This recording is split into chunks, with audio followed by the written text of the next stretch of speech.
E, deputado, o Código Penal do Brasil, de 1940, permite o aborto em casos de gravidez resultante de estupro e risco à gestante.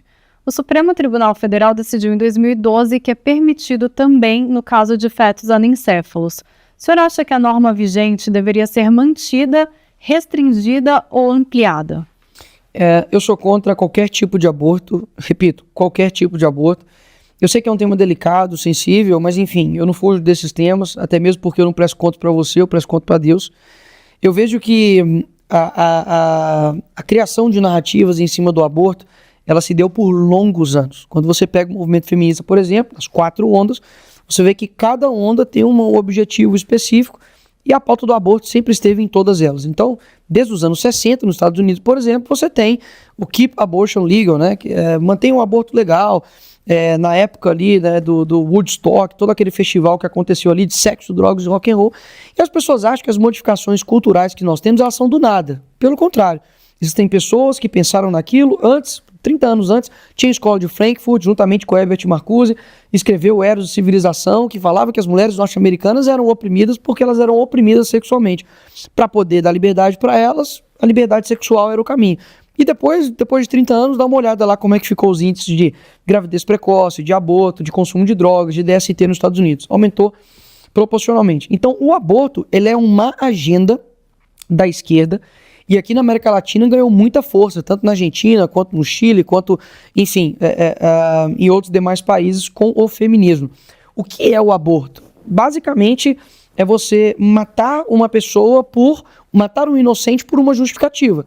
Seja porque a pessoa foi estuprada aqui fora, seja porque ela enfim, cometeu um erro, ou porque também, sei lá, ela teve relação sexual, enfim, aconteceu uma gravidez, ou seja, é uma justificativa por matar uma pessoa. Sempre que você completa essa frase, é justificável matar um inocente quando você começa um genocídio. Anteriormente isso aconteceu, né? É justo matar um inocente quando ele for negro. É justo matar um inocente quando ele for judeu. Né? Então, eu não posso desumanizar uma pessoa por conta do tempo de vida dela. Se você for voltando, se tivesse essa capacidade, né? Acho que nunca a gente vai ter isso, mas se eu pudesse pegar você como se fosse um filme e voltando assim, você agora, né, se reduzindo de tamanho assim, você ia chegar até o ponto de 3 meses, de 2 meses, quando você não tinha sistema nervoso, quando você tinha o seu corpo em formação. Então, quem é você para poder falar assim, não, ela teve uma dor muito forte aqui fora, ela foi fruto, enfim, de um estupro, ou ela veio de uma situação muito ruim, de pobreza, ela, sei lá, filho de um morador de rua, ela vai sofrer muito na vida dela, vamos matar ela. Então a gente vai ter que abrir esse leque então. Quer dizer então que toda pessoa que nasce em situação de incrível dor, ela pode ser morta?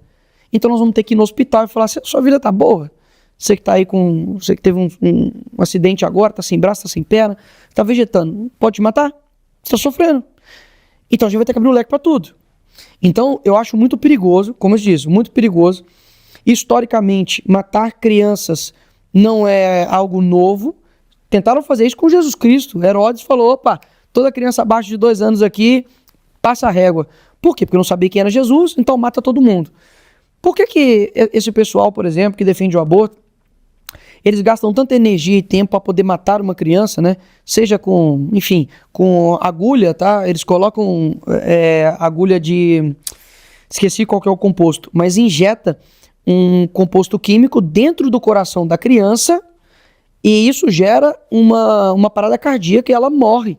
E aí é retirada a criança. Tem um outro método que é cortar os braços, cortar as pernas para poder depois puxar. Agora ninguém fala nisso.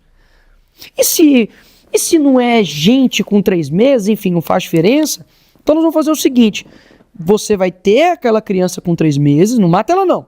Eu vou tirar aquela criança 3 meses, tentar tirar ela viva, e você mata ela aqui fora. Te dá um taco de beijo, você mata ela. Sabe por que não faz isso? Porque o ser humano ele é covarde quando ele não vê o que está acontecendo. Eu não estou vendo, então toma um remédio aqui, a dor é dela mesma, né? É a criança que está tendo uma injeção no coração e está tendo uma parada cardíaca, não sou eu. Então pode matar. Agora, vamos lá. Os casos que eles querem aprovar são casos que são exceções. O caso mesmo de estupro, o caso de anencefalia e outra. Quem diz que a anencefalia não é vida? A anencefalia é uma falta parcial do cérebro. Você pode pegar aí casos de crianças que viveram muito mais anos com anencefalia do que era esperado pelos casos médicos. E aí? Quem somos nós para decidir quando que o outro pode morrer ou não?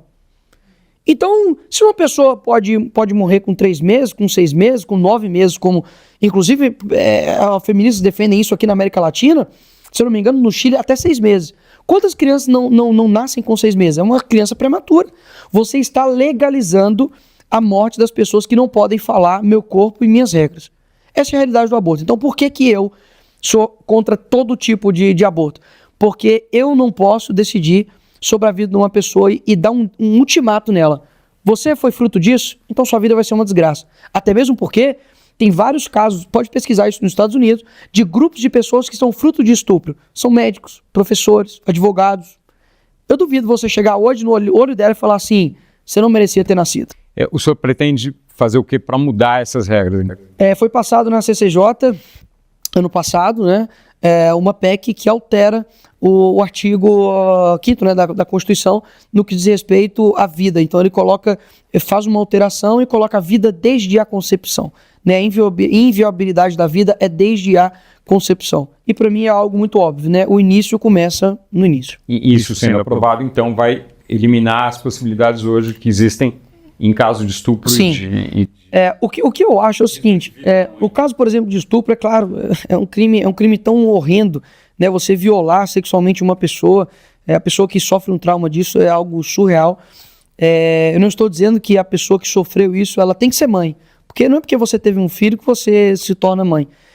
Só que ela tem opções que não seja matar aquela criança. Você tem, por exemplo, a opção de adoção, que hoje a fila é gigantesca, a burocracia é gigantesca e ninguém fala sobre isso. Por que será que então quer dizer que esse pessoal está preocupado com as mulheres? Quantas mulheres eles já não mataram dentro do ventre? Que seriam mulheres, mas eles mataram só porque tinha 3 meses ou 6 meses, ou porque foi fruto de um estupro. E outro ponto, por que nesses casos em específico, você não tem um empenho para poder salvar essa criança? Eu lembro num caso que foi um tio que estuprou uma adolescente, enfim, uma criança, né, de 12 anos, eu acho, e ela já estava no período fora da legalidade para poder abortar. O Brasil, eu lembro que o Whindersson Nunes, o cara que tem dinheiro, um cara influente, que inclusive ajuda diversas causas humanitárias, como por exemplo foi no caso do Rio Grande do Sul, se ofereceu para poder cuidar daquela criança. Falou, vou pagar, vou bancar e tal, tudo mais. O que a esquerda fez? Foi lá para a porta do hospital, transferiu aquela criança para outro hospital, para um médico fazer o aborto naquela criança, mesmo que não seja dentro da lei. Então, a sede dessas pessoas não é tratar as exceções, não. Até mesmo porque quais mulheres dessas aí que ficam defendendo aborto que vai lá tratar mulheres em vulnerabilidade de estupro?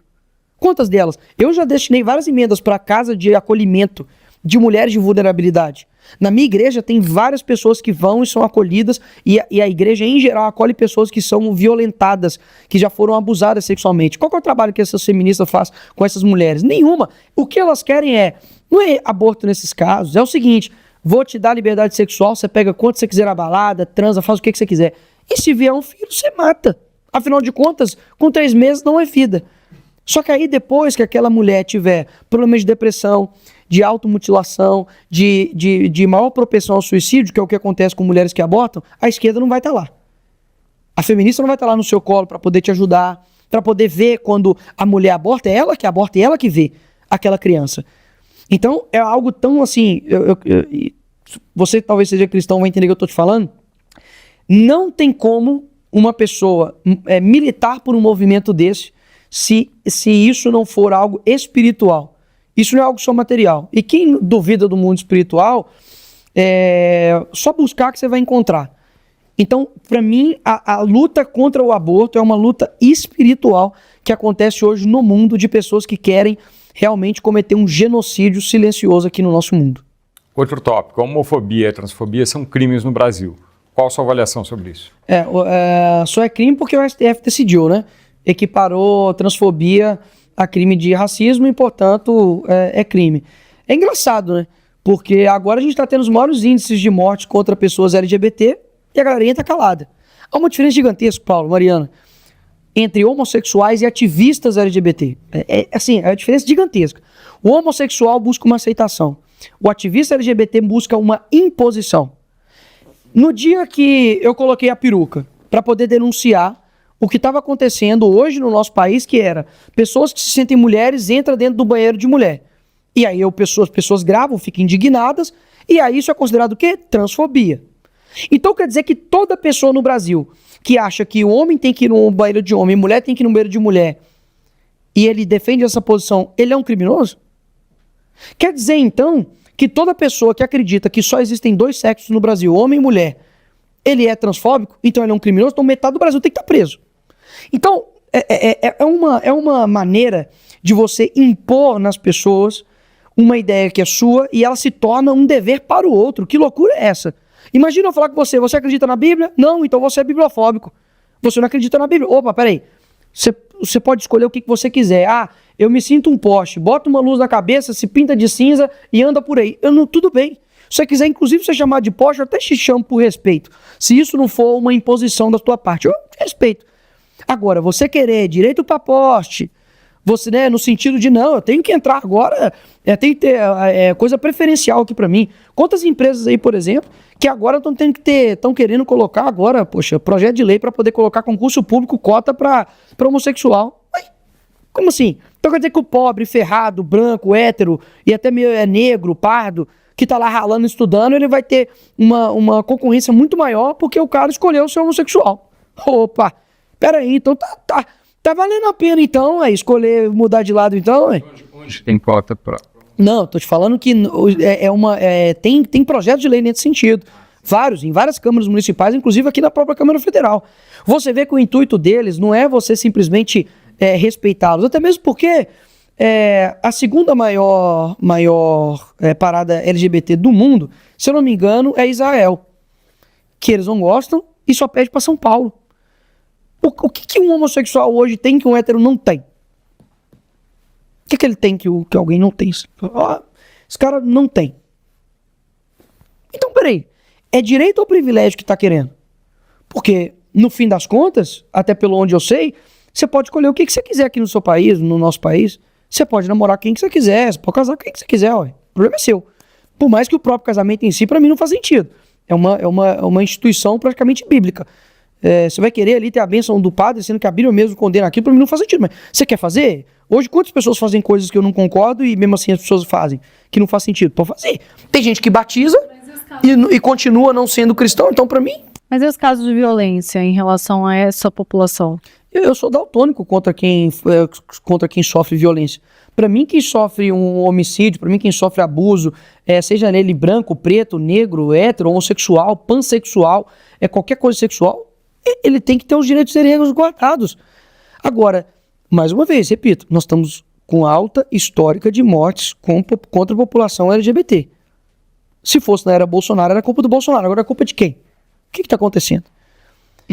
Então, assim, eu não consigo entender o porquê que esse peso tão grande só porque a pessoa escolheu beijar o cara do mesmo sexo. Ou a mulher do mesmo sexo, assim, você se torna alguma coisa diferente disso? Quantos homossexuais de direita que não me seguem? Uma quantidade gigantesca que me respeitam, que me apoiam, que votam em mim, são eleitores meus. Por quê? Porque eles entenderam que eu respeito eles, assim como eles me respeitam. Agora, dizer que nós temos que respeitar todas as opiniões, isso é contraditório entre si. O senhor acha que há mais homossexuais de direita ou de esquerda?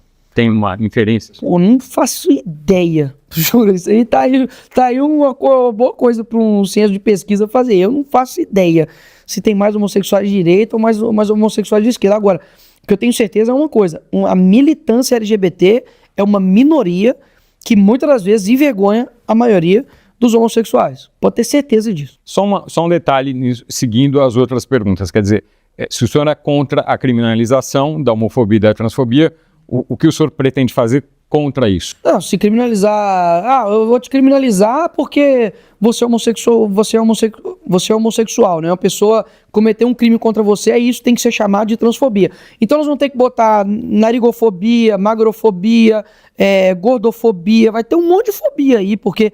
Gente, a pessoa sofreu um crime, ela tem que ter os seus direitos resguardados, dependendo do que ela seja. Não é mais fácil fazer igual a nossa Constituição fala, independente de cor, sexo, etnia, raça, cor. Pronto. Pra que eu quero saber da opção sexual de uma pessoa que foi roubada? Não, mas então, o senhor pretende fazer o que para reverter? Porque essa situação está dada, quer dizer, por interpretação do STF, como o senhor disse, há uma decisão de que é crime. Então, Como reverter isso, já que o senhor deseja isso? Aí que tá, se estivesse em uma democracia plena, primeiro que o Congresso decidiria sobre isso. Não seria o STF. E eles deram a escusa de que era por vacância de legislação, mas não é. O Congresso simplesmente fala, não vamos discutir isso aqui, a gente não quer discutir isso aqui. Isso é uma decisão. Não querer discutir é uma decisão. Agora, o que adianta eu me desgastar, colocar uma PEC para poder alterar isso, sendo que for uma decisão jurídica? Quem tem que mudar é o STF. Fazer o quê? Não sei se é com o ADIM ou qual instrumento jurídico tem que ser feito para poder reverter a situação, mas eu, inclusive, estou impedido, eu sou impedido de ter o porte de arma, que é para defender a mim, a minha família, por conta de processo de homofobia. E por quê? Eu bati, eu xinguei, eu discriminei, eu cometi preconceito? Não. A pessoa só me perguntou como é que você vai chamar ele. Eu falei, ela. Eu falei, eu não sei, do jeito que ela fez no nascimento dela. Eu sou obrigado a chamar pelo que você quer chamar? Então tá, nessa entrevista aqui agora, vocês só me chamam então de lindo. Se você não me chamar de lindo, eu vou botar você na cadeia. Poxa, imagina, é criminal. Não é um processo civil, indenizatório, dando moral, não. É tipo assim, ou você me chama daquilo que eu quero, ou você é um criminoso. Peraí. Que classe no mundo que fez isso? Que foi tão intolerante assim? Não. Igual o Dino, pô. O Dino processou o Monark porque o Monark chamou ele de gordola. O Dino é o quê? O Dino é magro? Não. Se eu chamo ele de magro, é fake news. Se o cara chama ele de gordola, o cara bota ele no crime, eu tenho que fazer o quê? Então tem que te perguntar antes, né? Ô, Vossa Excelência, como que você quer que eu te chame? Que aí eu não corri de ser processado. Brincadeira. Tem coisa mais importante pra gente tratar, poxa. Sabe, tem coisas mais profundas, tem coisas mais que as pessoas estão mais necessitadas. Agora, ficar impondo pros outros como você quer ser tratado? Mas em questão de identidade, o senhor então acha que a pessoa não pode determinar isso? Por exemplo, uma pessoa trans que deseja ser chamado pela forma como ela se identifica, o senhor acha que não seria o caso? Eu sempre ouvi aquela frase assim, o meu direito acaba quando o meu direito termina quando começa do outro, não é? O que hoje você pode chegar e determinar para outra pessoa? Me fala. Mas como a pessoa se vê, como ela se identifica, o senhor acha que então não quer dizer então que como a pessoa se vê se torna realidade. Então eu hoje, agora, eu me sinto o presidente da Câmara. Pronto. Então, e ai de vocês, e ai de quem discordar. Então assim, se a realidade ela é moldável àquilo que eu sinto, então acabou a realidade. Isso aqui já não é mais um copo d'água, não. Isso aqui é uma Coca-Cola. Então, pra quê? Pra que existem coisas concretas no mundo? Pra que quando você vai colocar lá numa prova lá, gênero feminino ou masculino, pra que não coloca nada, ué? Chega lá na hora e você sente o que quiser, porque tem gêneros também que são fluidos. Um dia a pessoa sente uma coisa, outro dia ela sente outra. E outra coisa, se a pessoa se sentir inocente, pessoal, dia 8, dica pra você, chega na frente do ministro Alexandre de Moraes e fala, eu me sinto inocente. Você não pode falar nada ao contrário, porque o que eu sinto se torna motivo até de lei. Não faz sentido, isso é uma premissa muito perigosa. Se um pedófilo se achar certo, como é que nós vamos ficar? Vai ficar uma situação difícil, né? Ou seja, não dá para mudar a realidade ao seu bem e prazer. A realidade é aquilo que está em si mesmo. Todo o histórico da humanidade, quando alguém tentou mudar a realidade pela vontade de si próprio, vai dar problema. O primeiro foi o diabo, que se sentiu algo que ele não era. E o resto é história.